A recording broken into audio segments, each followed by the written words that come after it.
Last వీడియోలో మనం making of constitution లో రాజ్యాంగ నిర్మాణ సభకి డిమాండ్ ఎట్లా జరిగింది, సభ కూర్పు ఎట్లా జరిగింది, వర్కింగ్ ఆఫ్ కాన్స్టిట్యూంట్ అసెంబ్లీ ఎట్లా ఉంది, వాటి ఆబ్జెక్టివ్ రిజల్యూషన్స్ ఏంటి, ఆ రాజ్యాంగ నిర్మాణ సభలో ఉన్న మేజర్ కమిటీస్ ఏంటి అనేది చూసాం. దీంట్లో దాంట్లో ఉన్న మైనర్ కమిటీస్, ఆ మేజర్ కమిటీస్ లో ఇన్ డీటెయిల్ గాను చూద్దాం. ముందుగా మైనర్ కమిటీస్ లోకి వచ్చేసి ఫస్ట్ ది ఫైనాన్స్ ఇంకా స్టాఫ్ కమిటీ. దానికి doctor Rajendra Prasad head. Prudential committee Alladi Krishnaswamy head. House committee D Pattabhi Sitaramayya. Order of business committee doctor KM Munshi.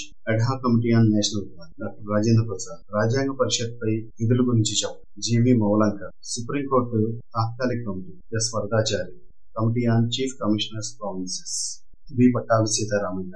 కేంద్ర రాజ్యాంగ ఆర్థిక నిబంధనలపై నిపుణుల కమిటీ నల్లి రంజన్ సర్కార్. భాషా provinces SK Dar. Special committee to examine the draft constitution Jawaharlal Nehru. Press gallery committee Vishwanath Sen. Citizenship S Varadachari. ఇది minor committee. ఇప్పుడు drafting కమిటీలో ముఖ్య సభ్యులు ఎవరో చూద్దాం. డాక్టర్ బిఆర్ అంబేద్కర్ చైర్మన్, ఎన్ గోపాల్ స్వామి అయ్యర్, అల్లాడి కృష్ణస్వామి అయ్యర్, డాక్టర్ కెఎం మున్షి, సయ్యద్ మహమ్మద్ సాదుల్లా, ఎన్ మాధవరావు, టివి కృష్ణమాచారి. వీళ్ళు సభ్యులు. రాజ్యాంగం చట్టంగా మారడానికి ఎనాక్ట్మెంట్ ఆఫ్ కాన్స్టిట్యూషన్ నవంబర్ 4, 1948 నాడు డాక్టర్ బిఆర్ అంబేద్కర్ రాజ్యాంగం యొక్క చివరి డ్రాఫ్ట్ ని రాజ్యాంగ నిర్మాణ సభలో ప్రవేశపెట్టారు. దాని ఫస్ట్ రీడింగ్ 5 రోజులు జరిగింది. నవంబర్ 9, 1948 వరకు సాధారణ చర్చ జరిగింది. దాని సెకండ్ రీడింగ్ నవంబర్ 15, 1948 నాడు మొదలైంది. ఇది అక్టోబర్ 17, 1949 వరకు జరిగింది. దీంట్లో 7,653 సవరణల్ని ప్రతిపాదించారు. 2,473 సవరణల్ని వాస్తవంగా చర్చించబడింది. నవంబర్ 14, 1949 నాడు థర్డ్ రీడింగ్ మొదలైంది. The constitution as settled by the assembly be passed అని తీర్మానాన్ని ప్రవేశపెట్టడం జరిగింది. డ్రాఫ్ట్ కాన్స్టిట్యూషన్ని 26 నవంబర్ 1949 నాడు ఆమోదించడం జరిగింది. ఈ సభలో మొత్తం 299 మంది సభ్యులకి ఆ రోజు 284 మంది హాజరయ్యి సంతకాలు చేశారు. 26 నవంబర్ 1949 నాడు ఆమోదించబడిన రాజ్యాంగంలో 395 ప్రకరణలు ఇంకా 8 షెడ్యూల్లో ఉన్నాయి. అప్పటి న్యాయశాఖ మంత్రి డాక్టర్ బిఆర్ అంబేద్కర్ రాజ్యాంగ నిర్మాణ సభలో ముసాయిదాని ప్రదర్శించారు. ఎన్ఫోర్స్మెంట్ ఆఫ్ ది కాన్స్టిట్యూషన్ రాజ్యాంగం యొక్క అమలు. రాజ్యాంగంలో కొన్ని అంశాలు పౌరసత్వం, ఎన్నికలు, తాత్కాలిక పార్లమెంట్ అటువంటి వాటిని 26 నవంబర్ 1949 నాడే అమల్లోకి తేటం జరిగింది. రఫ్గా ఏంటంటే ఆర్టికల్ 5, 6, 7, 8, 9, 60, 324, 366, 367, 379, 380, 388, 391, 392 ఇంకా 393 ఆర్టికల్స్ 26/11/1949 నాడే ఫోర్స్లోకి వచ్చినాయి. మిగిలిన ఎక్కువ అంశాలు జనవరి 26, 1950 నుంచి అమల్లోకి వచ్చినాయి. ఈ జనవరి 26ని రాజ్యాంగం అమల్లోకి వచ్చిన తేదీగా మనం పరిగణించడం జరుగుతుంది. దీన్నే మనం గణతంత్ర దినోత్సవం అని కూడా అంటాం, రిపబ్లిక్ డే అని. లాహోర్ సమావేశం డిసెంబర్ 1929లో జరిగితే రాజ్యాంగం అమల్లో వచ్చిన నాటి నుంచి భారత స్వాతంత్ర చట్టం 1947 ఇంకా భారత ప్రభుత్వ చట్టం 1935 రెండు వాటి అమెండ్మెంట్స్తో అనుబంధాలతో సహా రద్దయిపోయినాయి. అయితే the abolition of privy council jurisdiction act 1949 మాత్రం కొనసాగింది. ఎక్స్పర్ట్స్ కమిటీ ఇది కాంగ్రెస్ నిపుణుల కమిటీ అని కూడా అంటాం మనం. రాజ్యాంగ పరిషత్ ఎన్నికలు నిర్వహించడానికి సన్నాహాలు చేసే టైంలోనే దానికి అవసరమైన సమాచారాన్ని తయారు చేయడానికి 1946 జూలై 8వ తారీఖున కాంగ్రెస్ పార్టీ ఒక నిపుణుల కమిటీని నియమించింది. ఈ కమిటీలో జవహర్లాల్ నెహ్రూ అధ్యక్షతన M Asaf Ali, K M Munshi, Gopalaswamy Ayyar, K T Shah, D R Gadgil, Humayun Kabir, K సంతానం.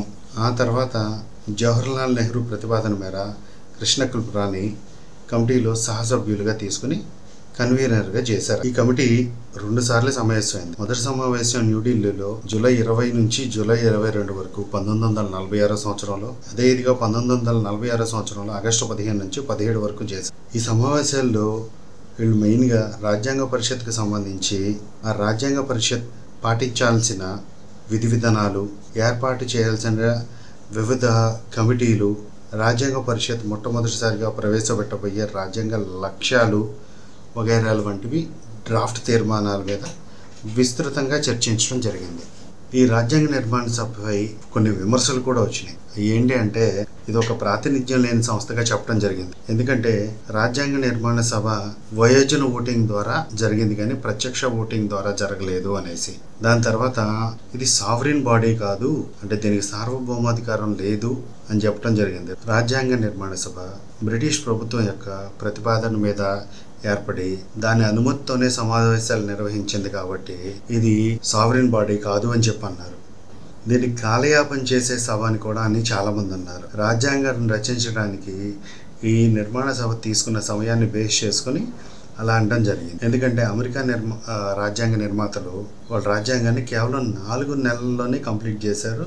మనాళ్ళు ఇంత టైం తీసుకున్నారు అనే దాని మీద టైం కన్సూమింగ్ అని కూడా అనడం జరిగింది. ఆ తర్వాత ఇది కాంగ్రెస్ ఆధిపత్య సంస్థ అనడం కూడా జరిగింది.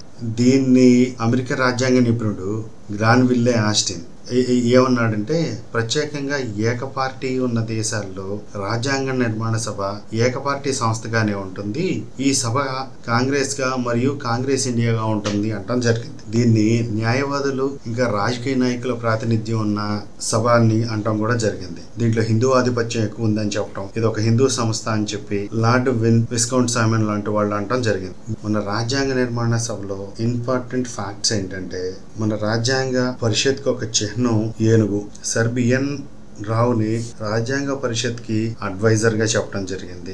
రాజ్యాంగ పరిషత్ కి కార్యదర్శిగా హెచ్విఆర్ అయ్యంగార్ అపాయింట్ అయ్యారు. రాజ్యాంగ పరిషత్తులో రాజ్యాంగం యొక్క ప్రధాన ముసాయిదా draft men NN Mukherjee, Prem Behari Narain రెస్ట్ భారత రాజ్యాంగాన్ని చేత్తో రాశారు. ఆయన అసలు రాజ్యాంగాన్ని చేత్తో ఇటాలిక్ స్టైల్లో రాయటం జరిగింది. రాజ్యాంగం యొక్క అసలు ముసాయిదా ప్రతిని నందలాల్ బోస్, బియోహర్ రామ్ మనోహర్ సిన్హా వీళ్లతో పాటు చాలా మంది శాంతి నికేతన్ కి చెందిన చిత్రకారులు అందంగా అలంకరించడం జరిగింది. ప్రేమ్ బిహారీ నారాయణ్ రెజ్డా చేత్తో రాసిన రాజ్యాంగ ప్రతిలో ప్రియాంబుల్ ని బియోహర్ రామ్ మనోహర్ సిన్హా ఇంకా అందంగా తీర్చిదిద్దారు. అట్లాగే హిందీలో రాసిన భారత రాజ్యాంగ ప్రతిని వసంత కృష్ణన్ వైద్య చేత్తో రాశారు. దీన్ని నంద్ లాల్ బోస్ డెకరేట్ చేయడం జరిగింది. రాజ్యాంగ హిందీ వచనం భారత రాజ్యాంగ అధికార ప్రతిని హిందీ భాషలో తయారు చేయాలని నిబంధన ఏమీ లేదు. దీన్ని 58వ రాజ్యాంగ సవరణ చట్టం ద్వారా 1987 ద్వారా పార్ట్ 22లో